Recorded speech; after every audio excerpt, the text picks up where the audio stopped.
So we're at the Cog Railway. If you get here 30 minutes before your time, you can park in the parking lot. It's $20. Or if you get here earlier like us, you can park on the street and it's $20 also.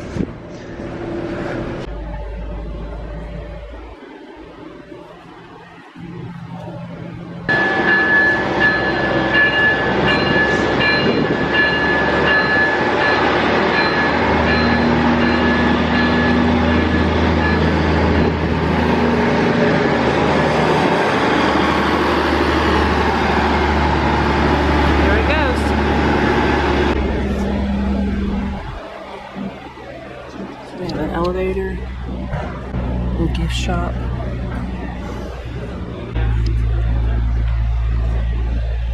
and then a waiting room until it's your turn.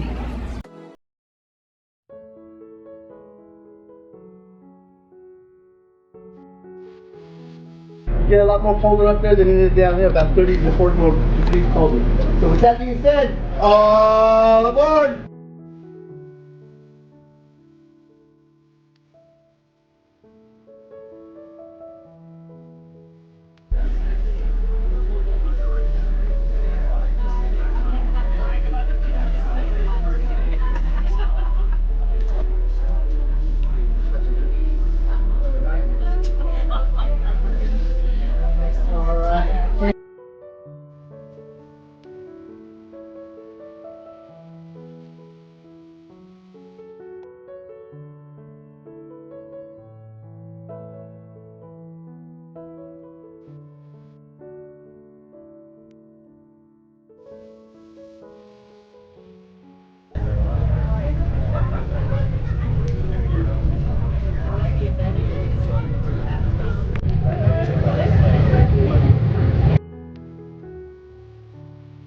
So up front driving our train is our engineer Emily. It's her job to get us up and down this mountain. As for myself, my name is Brian. I'll be your conductor for the day. So my job is to make sure that we get up and down this mountain as safely as possible. So it's with great pride I'd like to welcome you to the Broadmoor, Manitou, and Pikes Peak Cog Railway. So sit back and relax and let us do all the work while we bring you up to the top of America's favorite mountain. It's really pretty. And big boulders.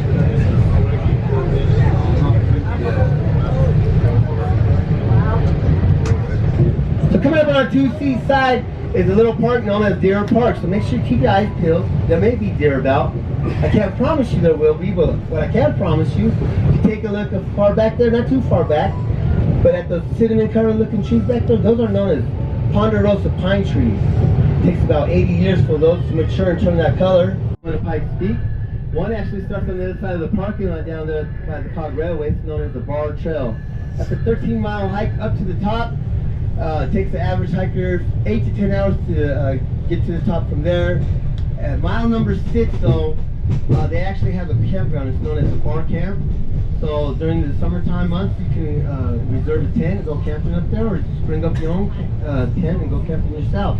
But either way, there's going to be a section crew that works up there all year round. And they'll be glad to make you a dinner or breakfast. Out here they like to make spaghetti for dinner and flapjacks for breakfast. And then the other trail is known as the Craig's Trail. It starts on the northwestern part of the mountain, on the other side of the mountain over there. It takes the average hiker 5 to 6 hours to get to the top from there, but they say that the Craig's Trail is much, much more steeper than the Bar Trail is. It wasn't until June the 30th, the year 1891 though, that the first passenger train actually summoned the top of Pikes Peak. It wasn't until 1820 though, a gentleman by the name of Edwin James actually summoned the top of Pikes Peak for the first time. This huge box.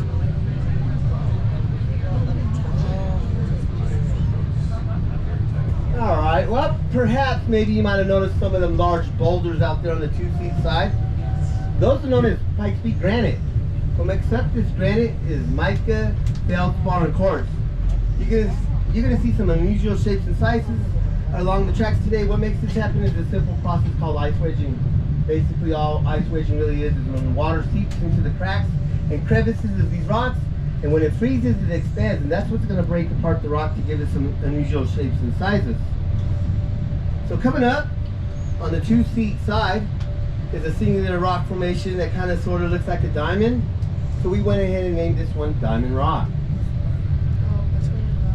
Oh, right here. There she is. Isn't she a beaut? Yeah, look at that green down there. Mm-hmm.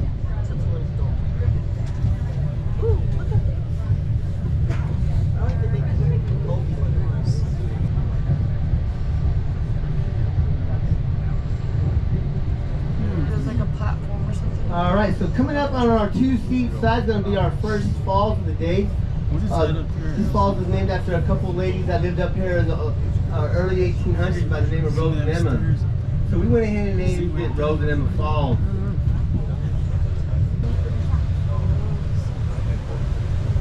Oh, wow. Rose and Emma Falls.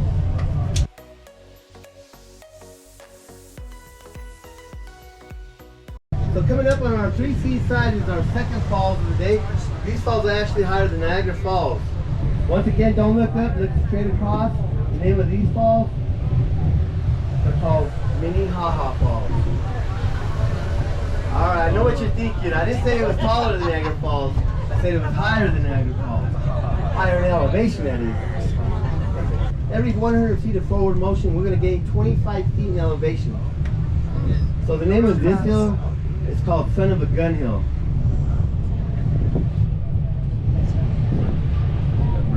Yeah, it's already feeling a little bit cooler. So if you take a look from the front of the train all the way to the back of the train, that's right there is exactly 3 stories in height. You can feel You all feel like a little a little bit. and then going Yeah, up. got a headache.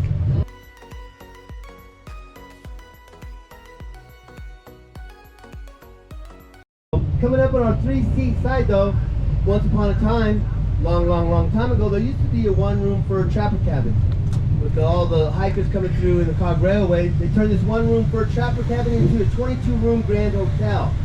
They named it Halfway House Hotel. It came with the banquet hall, post office, the railroad station, and all other things, a 1-lane bowling alley. But in 1926, a mysterious fire occurred, and unfortunately, all we have left to commemorate this Halfway House Hotel is a black and white sign coming up on our 3-seat side. It's too bad too, because reading on the history of this Halfway House Hotel and the Cog Railway, this hotel had a significant part in the building and the construction of the Cog Railway. Up around here above tree line, well, the Arctic Raven would be the blackbird flying around here. 11,500 feet. Also, Rocky Mountain bighorn sheep and elk like to come up to this elevation. And then just about a month ago, we had the awakening of these cute little whistling yellow-belly marmots. So if you take a look out on the 3-seat side, the mountain directly across from us, that is known as Mount Amalgrave. We like to call that the Calendar Mountain though. That's because that mountain is exactly 12,365 feet in height. So once we go above tree line, this is where we lose our thermostat and our windbreak. So you might feel the temperatures drop just slightly up here, and we're going to start feeling different breezes and gusts of wind as we approach closer up to the summit. But some of the critters I like to run around here at Pike National Forest, well, that'll be the black bear, the moose, the mountain lion, mule deer, elk, foxes, rabbits, skunks, porcupines, raccoons, wild turkeys, and the mighty golden eagle likes to soar high above these skies once in a great while here in Pike National Forest. This is part of the mountain we like to call Inspiration Point. You might be wondering what makes the Cog Railway so special. So if you happen to notice the tracks down at the depot, we have 3 sets of them. So it's the tracks in the middle that have the gear teeth things looking on it. That's known as the rack rails. This rack rail that meshes in with these cog wheels underneath these trains, that's going to give us all the braking force and all the driving force that we need to get up and down these 25% grade hills such as one right now. A standard railroad can only get up about a 4% grade. So coming up on our 3-seat side is going to be our oldest tree on the mountain. And yes, it is a bristlecone pine tree. It's been dated to be 2,200 years old. It's going to be about halfway down the mountain. It's going to look like it has a twisted looking trunk to it. The trunk part looks like it's dead. So it's got green light pine. Yeah, those My are guess is looking at the wind chill, and the temperature this morning. They said it was 40 degrees, 49 degrees up here already, but it was like 20 degrees with the wind chill. So that tells me it's probably going to be pretty windy up there. So with the wind.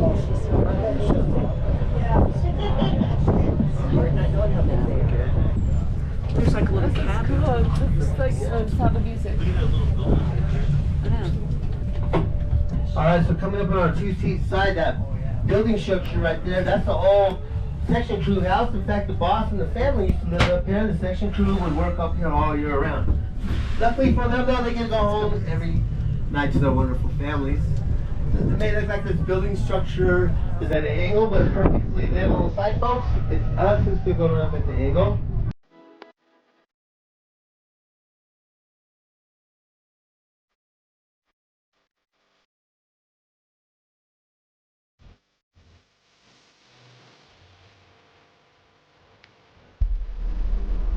And here comes our other train, so if I can have everybody find their seats for me. Once I have everyone seated though, we can begin our journey up there, so.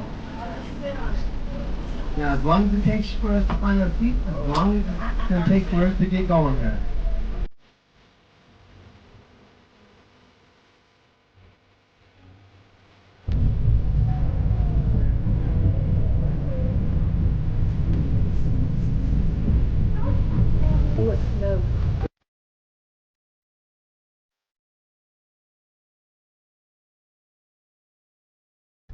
All right, I do have one more tragic story for you. Unfortunately, it involves a couple from Texas. They was up here climbing up to the top of Pikes Peak for their honeymoon. So when the train was coming down for the night, the conductor asked this couple if they wanted to trip down as a storm was brewing. The couple politely declined, stating, "We're from Texas, and it's August. We'll be all right." Well, blizzards with whiteout conditions fell upon them that night. And the next day when the train came up, the conductor found the couple's frozen dead bodies laying next to the tracks. They actually had made it 8.7 out of the 8.9 mile trek. Oh, So they was about 2/10 of a mile from reaching what would have been in 1911 the weather station house up there, which becomes the Summit House. And that'll be that brick wall building you see up there that's still left standing. That's what it would have been up there if they would have had made it or seen it. But being that they didn't, they was actually looking through their personal belongings to try to identify who this couple was. And they found a note that read, "Congratulations on your wedding. Enjoy your trip to Colorado. Try not to freeze to death." Oh, wow. Talk about ironic. That's a true story. It happened in 1911. The name of the couple was called the Skinners. So come up around this corner on the 2-seat side down by the tracks, you're going to see a little wooden cross. There's like a little memorial where they actually found this couple laying next to that too. Has anybody ever driven up here on the highway before? As you all well know, it takes about an hour and a half to get up there. Oh, there's Has the about grave right 150 there. hairpin turns and guardrails everywhere where you don't need them. Thank you. Yes. Look, oh my gosh. Oh, how pretty.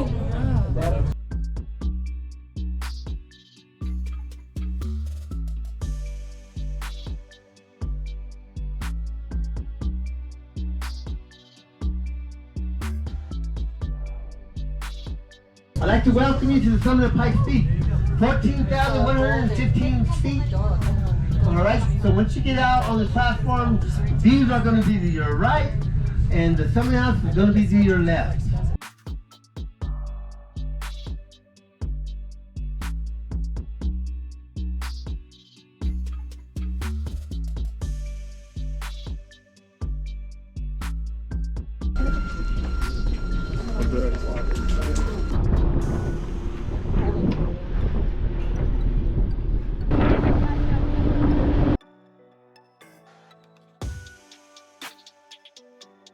It's very breezy.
the cinnamon donuts are $4.50.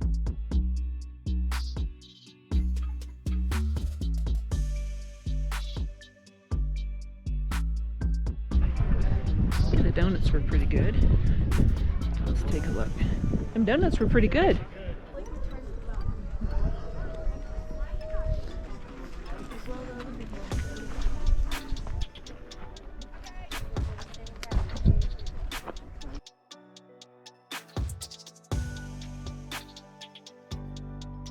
Yeah, let's go up there and we'll get a better view.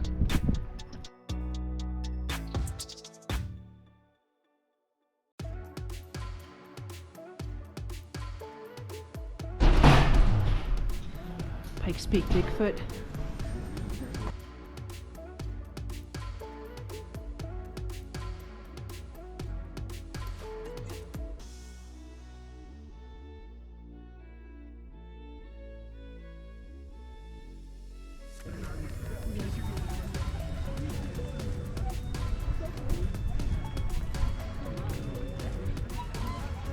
It's really pretty up here.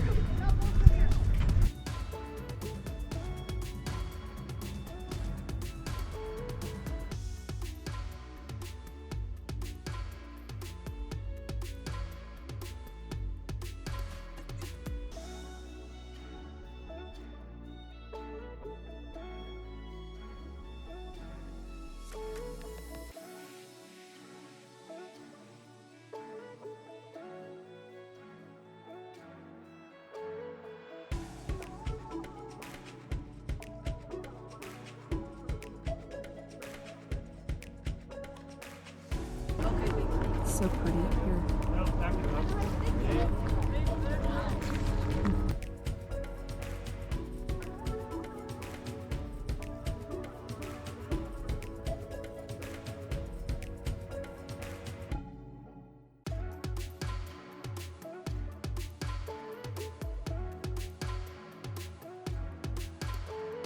There's a train coming up.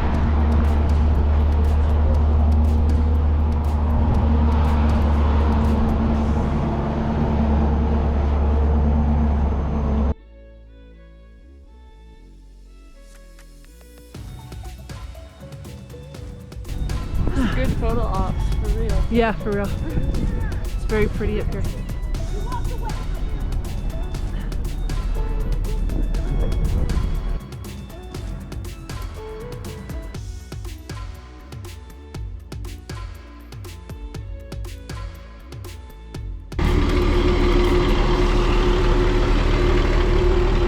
when are we going to the zoo? 2 o'clock.